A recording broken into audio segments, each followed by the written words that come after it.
Hello, hi guys! Magandang hapon sa inyo lahat.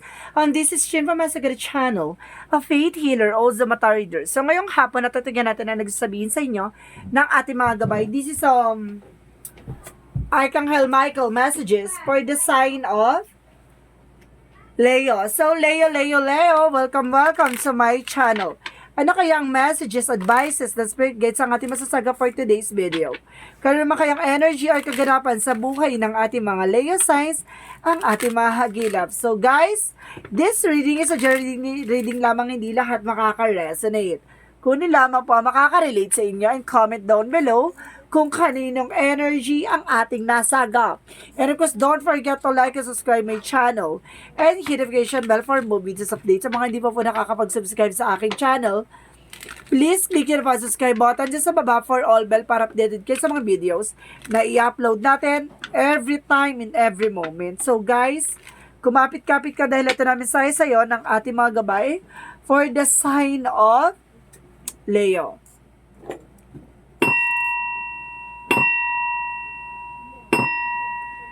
At nga pala guys, maraming salamat sa walang kakasawang pagsuporta sa aking channel. Lalo na yung hindi nag-i-skip ng ads. Naway pagpalain po kayo na may kapala. Diyos na po bahala magbalik sa inyo ng kabutihan yung loob. Maraming salamat po. Umpisahan na natin. Archangel Michael messages. Go forward fearlessly. So, ibig sabihin, magpatuloy ka na wala kang kinakatakutan, di ba? Laban na laban. And of course, this situation is already resolved. Well, some of you na solusyonan na, no? Yung mga problema o mga pinagdadaanan nyo. And of course, there is romance angel are helping you. No, some of you sinasabi sa dito na mukhang tinutulungan ka ng ating mga arkanghel sa mga suliranin mo sa mga ginagawa mo sa araw-araw. Kaya pala some of your problem is already resolved. Ano ko sinasabi sa iyo dito pagdating sa romance angels, kumbaga ginagabayan ka din. Pagdating sa love life, no? Kumbaga talagang pinaplakado at talagang ibinibigay niya sa iyo what you deserve. And of course, energy healing works, no? Magkakaroon ka raw ng healing in all aspects, no? So let's see, paano natin siya i-elaborate, kung paano siya hihimay-himayin, no? Angel Spirit Guides, please give me the information for this sign of Leo. There's a Six of Cups. Oh, there is a past person coming back. At the same time, there is some Four of Wands. There's some homecoming, no? May uuwi, no? It's either ka mag-anak nyo or person mo or ex mo na babalik sa'yo. Kung magkakaroon kayo ng wedding or new romance, no? So, what is additional messages? And of course, there is a King of Swords. There is an information, no? Kumbaga, ay, sinasabi dito, maging matalino at maging wais ka sa pagdidesisyon. At the same time, there is a Two of Wands, no? Kailangan maging wais at maging matalino ka kung saan kang line or saan kang way dadaan, no? Kung ano man yung pinagdadaanan mo sa buhay mo. Kumbaga, wag kang gagawa ng bagay na alam mong maiipit ka sa huli, 'di ba? Pumili ka ng maayos at talagang malinis na daan. Huwag kang magmadali at huwag kang maging padalas-dalas sa kung ano man yung decision mo sa buhay. There's a Page of Pentacles, there's a manifestation, no? May mga bagay na mamamanifest ka. And of course, there's a new fresh ideas. At the same time, there's an Eight of Wands. There's a fast communication. Magiging mabilis ang eksena na to. At magkakaroon ka ng maraming email or messages coming in for you. So, what is the Six of Cups? And of course, there's Six of Wands. Wow, there's a victory and success. So, ibig sabihin dito, mukhang magtatagumpay ka, no? Sa larangan na kung ano man yung gusto mo. Kumbaga, hinihiling mo na bumalik yung ex mo, so be it, no? Babalik na siya. So, what is the Four of Wands? There's a full card, no? There's a leap of faith. There's a new beginning coming in for you na magdadala sa'yo ng celebration, homecoming, wedding. Because there's an Ace of Pentacles, there's a big money or big opportunity coming in for you, no?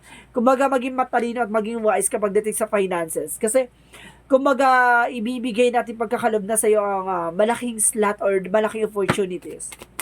What is the Two of Wands? And of course, there is a Four of Cups. There's a re-evaluate or analyze, no? Kumbaga, kailangan maging mautak at gito. Bago mo tanggapin yung isang offer, maging matalino at maging wise ka. Tingnan mo ang disadvantage and advantage. So, what is the Page of Pentacles? There's a Nine of Cups. There's a wish fulfillment. A manifestation na sinasabi ko sa'yo na kailangan makukuha mo na at makakamtan mo. A wish fulfillment granted, no? What is the Eight of Wands? What is the Eight of Wands? And of course, there's a Tower moment. There's a sudden changes, no? Itong message na to yung magdadala sa'yo ng pagbabago.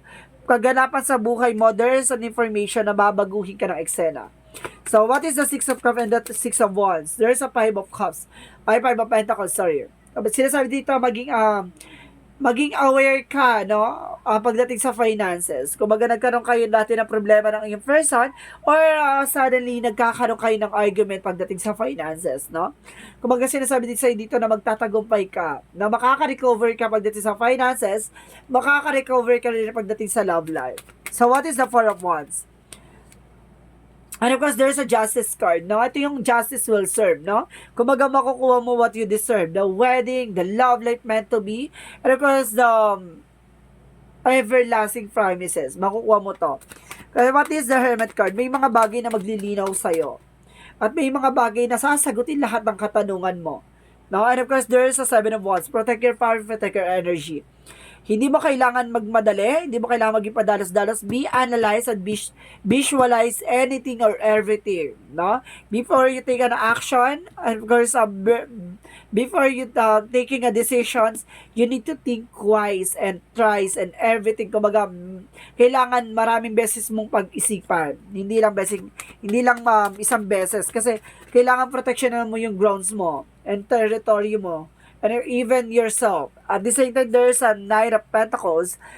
There's practicality about sa finances, no? Kumbaga, maging practical ka. Kung gusto mo matapad yung mga pangarap mo, kumbaga, sinasabi maging practical ka, no? And what is the Eight of Wands and the Tower moment? And of course, there's a Wheel of Fortune. Wow! There's a sudden changes coming in for you na, kumbaga, changes is a major changes coming in, no? A destiny to happen, no? Kumbaga ito yung life to unfolds. So, this is it na, diba? So, what is the outcome? What is the outcome? There's a Two of Pentacles. Magiging balance ka raw dito. At the same time, there's a Five of Wands in reverse. Makaka-recover ka pagdating sa mga betrayal and of course, argument. And of course, disagreement. Or of course, there's a Two of Swords. There's a decision. Kailangan mo mag-decision dito.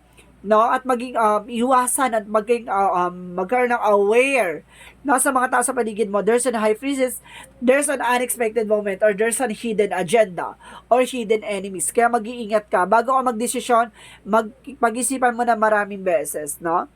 Para hindi ka magsisisa ulit. So what is the Love Oracle card? What is the Love Oracle card? Okay, there's a cassette, no? Replaying events or some of you na kumbaga iwasan mong maulit-ulit yung nakaraan. And of course, sinasabi dito, there's a photograph. There's a memories, no? There's a reminiscence, no? May mga bagay na nangyari sa nakaraan mo na parang inuulit-ulit na iniisip-isip mo, pero dapat natuto ka na, diba? So, what is additional messages? And of course, there is an health, no? Kumbaga, relationship. And of course, there is a completions, kumbaga about sa enlightenment, no? Magkakaroon ka ng clarity at kaliwanagan dito. And of course, there's a release. I-release mo tong toxicities or yung snake or ahas, traidor. And of course, there's a go for it. Ilaban mo. Kaya nga sinasabi ko, there's a decision, di ba? Pag-isipan mo na maraming beses. Di ba? Makakaalis ka sa sitwasyon mo, alisin mo ang ahas sa paligid mo. What is the Yin and Yang Oracle card? Alam ko sinasabi dito, there's a party. At the same time, may celebration talaga. And of course, there's a self-love, no? Kumbaga, magkaroon ng self-love, mahalin mo yung sarili mo. And of course, there's a self-worth. Oh, kumbaga talagang parang sinasapal ka na katotohanan dito na unahin mo yung sarili mo, no? Kumbaga, mahalin mo yung sarili mo. Mag-inventory ka or mag-invest ka sa sarili mo, no? Parang yung sinasabi dito. So, let's see what is additional messages. There's a destiny to happen. There's a major changes. At kailangan niyo baguhin mo yung kailangan hindi dapat sa kanya sumusunod yung eksena, dapat sa'yo, no? Kailangan maging aware ka, maging maingat ka na, kumbaga, dapat nagiging pantay kayo pagdating sa decision, hindi yung sa kanya lang nakabase, no? So tingnan mo kasi sinasabi dito na kailangan mong pahalagaan mo yung sarili mo, self-worth, kung ano yung halaga mo. And of course, there's a career change, no? Kaya some of you, baka kailangan mo ng baguhin yung career mo, even your works, no? And of course, there's a leadership. Kaya mong pamunuan at kaya mong mamuno, or kaya mong maging leader, or some of you bilang a teacher, or being a professor, or something, a trainer. So, what is additional messages? And of course, there's a death card. There's an ending and a new beginning. No? Magsisimula ng panibagong chapter ng buhay mo. At may mga part na matatapos na. At the same time, there's a judgment. Kumbaga, there's a own uniqueness. No? May kanya-kanya tayong pagkakaiba. May mga kanya-kanyang pinagdadaanan. So, pagandahan na lang ng pagdala. No? So, what is the energy? There's a woman holding a heart. Some of you may taong mahawak ng puso mo. And of course, man holding a coin. So, talagang meron ditong mahawak ng finances, na marunong humawak ng finances. And of course, there's a yin and yang. There's a balance. Maging balanse, ha? What is the romance angels? And of course, there's a forgiving and learning. See? Kailangan mong patawarin yung sarili mo at matuto ka na. As you release and heal the past, you experience more love in your present moment. See? Kasi pag natutunan mo, napatawad mo yung mga bagay-bagay, mas lalo mo kumbaga, ano mo sa puso mo na magmahal, diba? Kahit na may mga pinagdaanan, diba? Kasi ganun yun eh. Kasi hindi mo mapapatawad kung hindi mo mahal ang isang tao, diba? So, what is the Monsology? Your hard work is paying off. So, this is it, no? Malapit na yung harvest time mo. So, what is the chakra? So, what is the chakra? Perception, no? Perfection. So, sinasabi sa'yo dito na, kumbaga, or some of you baka perfectionist, no? Kumbaga, sinasabi sa'yo dito, kumbaga, ayusin mo, isaayos mo yung mga bagay-bagay. Or there's a guess, no? Maraming bida-bida. Maraming mga kontrabida or maraming mga pasingit-singit na eksena, no? May bisita or busita. Ganun. Or some of you, there's an alternative medicine. Kung may mga may nararamdaman ka, no, kailangan mo mag-take ng mga alternative medicine like, kumbaga, paracetamol, na alam may makakatulong sa'yo kung may mga nararamdaman ka dyan. Mag-take ka ng medicine. Wag mo siya na dinidibdib yan. So, what is the Jesus loving quotes?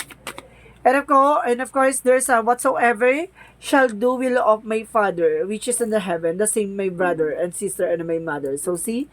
Kumbaga, ano yung mga dapat na ginagawa mo, no? Kumbaga, sa Panginoon, no? Ganon din ang ginagawa mo sa mahal mo sa buhay. Kaya sinasabi sa'yo dito, maging tapat at manglilingkod at maging mabuting tao in all the time. So, what is the angel's number? What is the angel's number? What is the angel's number? There is a 555 and 111. So, sinasabi dito, guys, there's an I am optimistic, and of course, there's an I am awakening, no? Sinasabi sa'yo dito, a major shift is about to come into, about to come to in our life, experiences and changes your path, directions, and be open and stay positive.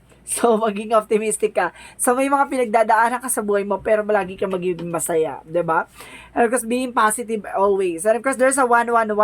I am awakening, no? The universe is arranging people and experiences on your path to help you succeed and helping you wake up to the who you truly are, no? Parang ginigising ka sa katotohanan kung ano ba taning katangian or kakayanan mo, no? Parang sinasabi sa'yo dito na magising ka sa katotohanan na kaya